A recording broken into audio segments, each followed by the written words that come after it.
জ্বালানি তেলের দাম বাড়ার প্রভাব পড়ছে কাঁচা বাজারেও। রাজধানী সহ সারা দেশে সপ্তাহ ব্যবধানে বেড়েছে সব ধরনের সবজি সহ নিত্যপণ্যের দাম।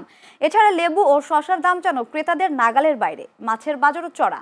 গত সপ্তাহে ডিম 120 টাকায় বিক্রি হলেও তা এ সপ্তাহে 140 টাকায় বিক্রি হচ্ছে।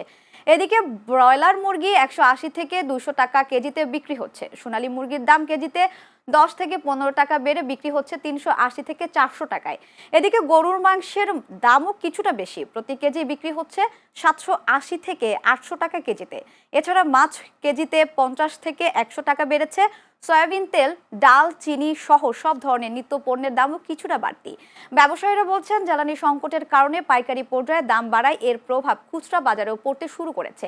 এতে ভোগান্তিতে পড়ছেন সাধারণ ক্রেতারা। নিত্যপণ্য জিনিস স্থিতিশীল থাকা, যেমন আমরা জনগণ সুন্দরভাবে বাজার টাজার করে চলতে পারি। মধ্যবিত্তের জন্য অনেক কষ্ট, সবকিছুর দামই বেশি, শুধু বেশি না, ডাবল ডাবল দাম বেশি। অবশ্য কথাই বলে, এখন সরকার যদি আসতো বাজারের ভিতরে ঢুকতো তাহলে বুঝতে পারতো যে মধ্যবিত্তের কি অবস্থা। জ্বালানি সংকট এটা একটা প্রথম ধাপ। আর একটা ধাপ হচ্ছে গিয়ে হলো আপনার বাজারে মালের আমদানি কম, কিন্তু চাহিদা বেশি। মানুষের চাহিদা বেশি কারণে মালের দামটা বাড়তি, বাজারে আমদানি কম। আগে কিনছি এবার মনে করেন 1800, আজকে মনে করেন 1900, মানে কেজি কার 110 টাকা। আমরা তো মাল আনতে যাচ্ছি, মোকামি দাম দিচ্ছি।